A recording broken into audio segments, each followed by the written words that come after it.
네, 미국 반도체 기업들 반만 닮았으면 좋겠습니다. 어제 엔비디아 사상 최고가, 또 AMD가 무려 8% 넘게 올라가면서 사상 최고가를 경신을 했습니다.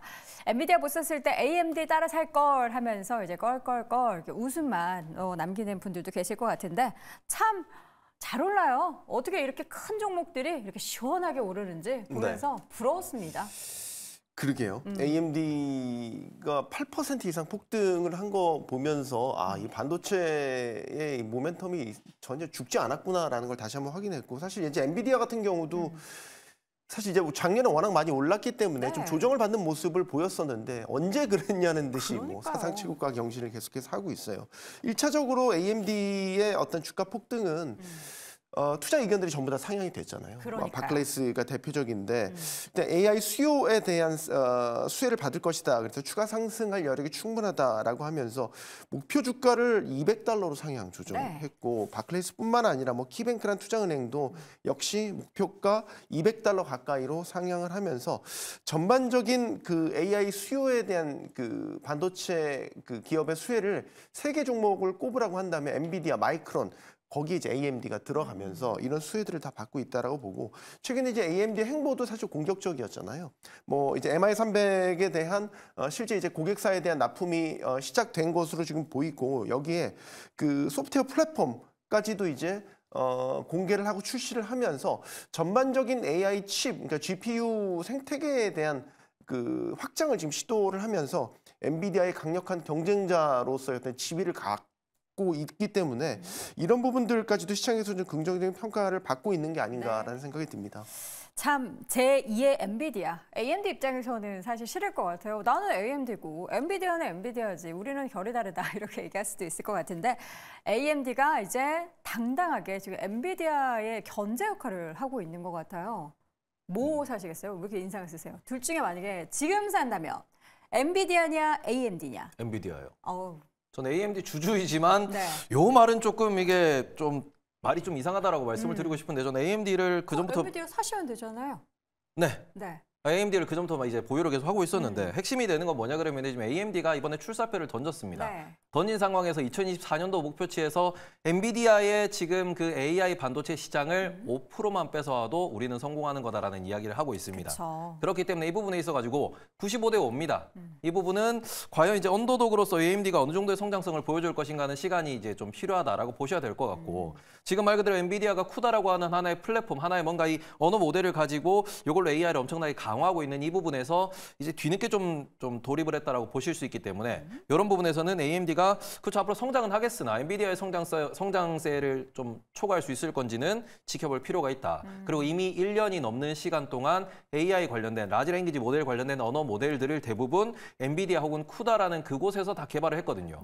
이 부분을 이제 뛰어넘을 수 있을 것인가에 대해서는 좀 더 우리가 고민이 필요하다라고 볼 수 있을 것 같습니다. 네, 우리나라 그런 반도체 기업 중에서 AMD랑 이렇게 좀 연관성이 있는 기업들, 결국에는 뭐 대형 반도체 기업들일까요? 네, 그렇죠. 삼성전자입니다. 삼성전자 정도가 이제 AMD와 관련이 있다라고 보시면 될 것 같고요. 최근 들어서 이제 우리나라 삼성전자, SK하이닉스 그리고 그 아랫단에 있는 벤더 기업들 같은 경우도 주가 흐름이 굉장히 제한적으로 나오고 있습니다. 그리고 빠르게 움직이는 종목군들도 있지만 테마성이 좀 강하다라고 보고 있고요. 그래서 이런 부분들을 이제 AMD와 우리가 연결을 해서 생각해 보기엔 이제 올 연초부터 미국 같은 경우는 엔비디아나 AMD나 관련되어 있는 기업들이 주가 흐름이 나쁘지 않았단 말이에요. 근데 우리나라 같은 경우는 반도체 기업들 주가가 작년 하반기 때 많이 올라온 부분도 있지만 상대적으로 굉장히 약한 모습을 보이고 있습니다. 근데 그런 부분에서 우리가 생각을 해볼 부분은 지금 이제 대한민국이라는 증시에서 삼성전자라는 기업이 어쨌든 시가총액이 가장 크죠. 그렇기 때문에 이 삼성전자라는 것은 반도체 쪽으로만 우리가 생각을 하기가 어렵고 대한민국 증시라고 생각할 필요도 있습니다. 근데 우리가 그런 관점에서 봤을 때 지금 선물 쪽에서 외국인의 매도가 10일 연속적으로 나오고 있는 부분이 우리나라 반도체 기업들의 발목을 좀 더 강하게 잡고 있다라고 저는 생각을 하고 있습니다. 그렇기 때문에 이 외국인들이 선물 쪽에서 매도가 좀 줄어들어야지만 우리나라 반도체 기업들이 AMD든 엔비디아든 엮여서 수혜를 받으면서 이런 구조적인 반등을 좀 보여줄 수 있다라고 보는데, 일단 선물 쪽에서 매도세는 거의 다 끝나가고 있다라고 저는 생각을 하고 있어요. 하지만 오늘도 지금 선물 쪽에서 거의 10,000계약 가까이 매도가 나오고 있는데, 이렇게 된다면 좀 더 하락이 이어질 수도 있다라는 생각이 듭니다. 그렇기 때문에 반도체 관련주들 같은 경우는 어쨌든 2024년도에 실적이 돌아서고 매출이 올라온다라고 하더라도 그렇게 본다면 뭐 지금쯤은 이제 매수를 해도 되는 관점이긴 한데 조정이 좀 길어질 가능성은 분명히 있기 때문에 너무 공격적인 매매보다는 좀 틀에 박힌 이야기지만 분할 매수 관점으로 접근해 보시면 좋을 것 같습니다. 네. 자, 지금 상황 속에서 사실 반도체를 정말 미국 시장에서는 관련한 기업들, 특히나 이런 굵직한 종목들이 잘 올라가고 있는데 우리 시장에서는요. 네, 지금 일단 시장이 낙폭을 더 늘려가고 있고 상승을 그나마 유지했었던 SK하이닉스마저 하락으로 돌아섰고 뭐 반도체 AI 관련한 뭐 개별 테마주들도 사실 움직임들이 녹록지가 않습니다. 임순재 교수님, 우리는 왜 같이 못 가는 거예요? 일단 뭐 영향권이 좀 다르다라고 좀 생각이 되고 있습니다. 뭐 미국 같은 경우에는 지금 AI가 뭐 전체적으로 지금 시장을 주도하고 있다라고 보여지고요. 특히 뭐 이런 이제 AI가 주도를 하다 보니까 뭐 소프트웨어, 하드웨어 모든 기업들이 좀 강한 그런 모습을 보이고 있습니다. 이에 비해서 이제 국내 기업 같은 경우는 이제 소프트웨어보다 이제 하드웨어 중심적이다라고 보여지고요. 이런 AI와 관련돼서 뭐 직접적인 영향을 미치는 게 이제 삼성전자, 그다음에 뭐 SK하이닉스다라고 보여지는데요. 뭐 이런 이제 기업들 자체가 뭐 최근에 뭐 작년 하반기 이후부터 어느 정도 올라왔기 때문에 그거에 대해서 조금은 이제 기간 조정이 있는 것 아닌가라는 생각을 해보고 있고요. 개별 종목의 그 뭐 하위단은 이제 최근에 이제 세부 테마로 많이 움직이고 있는데 이런 종목들도 작년 하반기 이후에는 좀 많이 올랐습니다. 그렇기 때문에 전반적으로 조금 새롭게 이런 AI가 이런 기대감이 아니라 실질적으로 어떤 식으로 이제 하드웨어가 팔리느냐에 따라서 좀 달라질 가능성은 있으니까 아직까지는 그런 기대감만으로 올라와서 그거에 대한 조정을 받고 있는 거 아닌가라는 생각을 해보고 있습니다. 네, 오늘 뭐 반도체주 중에서 움직이는 게 있어요? 뭐 거의 테마주 말고는 없다라고 보는 게 맞지 뭐 않을까요? 테마 그래도 조금 움직이긴 해요. 지금 보니까 뭐 AD 칩스 올라간다라고 저렇게 지금 나와 있는데 핵심이 되는 거는 지금 우리나라랑 미국의 구조에 대해서 좀 질문을 아까 하셨는데 그거에 대해서 답을 좀 드리면은 우리나라는 만드는 곳입니다. 우리나라는 몸이라고 볼 수 있고요. 제조. 네. 그럼 미국 같은 경우는 설계를 합니다.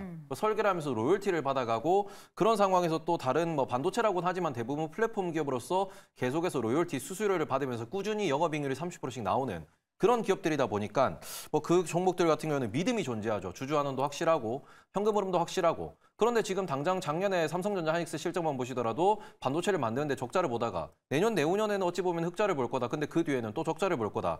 이게 어찌 보면 제조업의 한계거든요. 그러다 보니까 제조업에 투자할 때는 사이클을 탄다든지 아니면은 뭔가 좀 우리가 변동성을 즐길 수 있는 이런 투자를 할 수밖에 없는 거고 그러다 보니까 한국은 오를 때 더 오르고 빠질 때 더 빠집니다.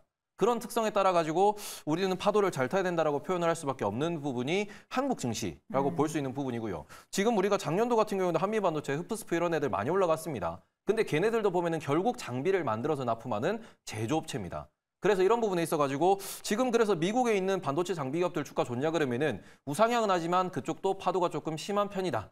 이제 그런 부분을 좀 반복해서 보시면은 결국에는 미국 증시가 버티는 이유는 지금 AI 관련된 투자를 통해 가지고 비즈니스 모델이 확충이 되고 얘들이 계속해서 꾸준히 돈을 벌 것이다라는 배팅이 이어지고 있다라고 볼 수 있고요. 우리나라 같은 경우는 그 부분에서 많이 올랐으니 더 오를 구간이 안 보이면은 목표 주가가 삼성전자가 지금 20만 원이 될 수는 없잖아요. 그러니까 매도가 좀 터지는 거고. 그러면 지금 우리가 대응해야 되는 방식은 뭐냐 그러면은 오히려 여기서 51선, 100일선, 121선 이런 걸 보면서 분할 매수를 할 수밖에 없는 그런 상황이다. 라고 좀 보셔야 될 것 같습니다. 네, 그동안 올렸던 뭐 개별 종목 가운데 지금 방금 한미반도체 주가를 쭉 보고 있는데 사실 한미반도체 같은 경우에는 상승이 추가적으로 나타나지 못했던 그런 구간이 지금 거의 반년째 이어지고 있습니다. 고점에서 밀릴 듯 밀리지 않더니 지금 다시금 좀 박스권 하단까지 좀 내려와 있는 상황이고 이런 종목군들이 참 많죠. 뭔가 새로운 강력한 이 재료를 기다리고 있는 것 같기는 한데 그 재료가 나타난다면 이런 버티는 종목들은 뭐 지금 시점은 어떻게 좀 부담스럽나요? 아직은 좀 한미반도체 대표적으로 뭐 한미반도체를 말씀드려보자면 네. 저는 부담스럽다라고 생각을 하고 있습니다.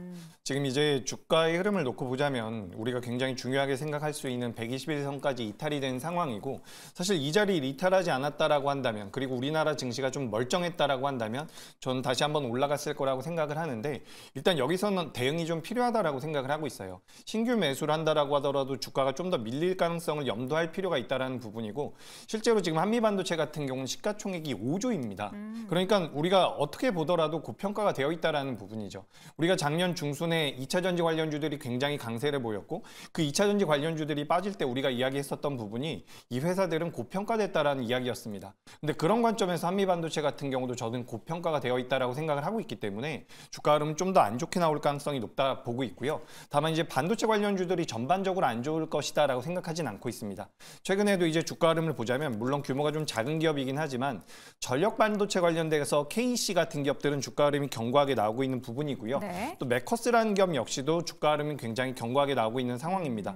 그래서 우리가 지금 시장에서 움직일 수 있는 지금 어떻게 보면 매수 관점으로 접근할 수 있는 것은 작년에 많이 올라온 기업들보다는 2024년도에 업황 개선에 대한 수혜를 받을 수 있지만 주가가 많이 오르지 않은 그런 기업들을 좀 보시는 게 어떨까라고 말씀드려보고요. 지금 뭐 해성DS 같은 이런 리드 프레임을 만드는 회사 같은 경우도 2023년도, 2024년도 계속해서 매출이 괜찮을 겁니다. 그래서 이런 기업들 같은 경우는 작년에 많이 못 올라왔기 때문에 네. 좀 반도체 관련주들 중에서도 상승할 수 있는 상승 여력이 많이 남아있는 기업들을 좀 추려보시는 게 어떨까 이렇게 네. 말씀드리겠습니다. 알겠습니다. 반도체 이야기 쭉 나눠봤습니다. 이어지는 3위 주제에서도 더 이야기를 다뤄볼 예정이고요. 다시 한번 네 분의 의견 한 줄평 확인해 보시죠. 임순재 고수의 의견 먼저 확인해 보겠습니다. 시장은 AI 반도체가 대세다. 손소 고수는 AI 화력을 불어넣는 반도체 좋지 아니한가라고 의견 남겼습니다. 이재규 고수 반등 줄 때도 되었다만 그리고 테이버 고수는 믿을 게 반도체밖에 없잖아요 하면서 의견을 남겼네요. 네, 오늘 짱탑5 함께하고 있고요. 이어지는 3위 주제 확인해 보시죠.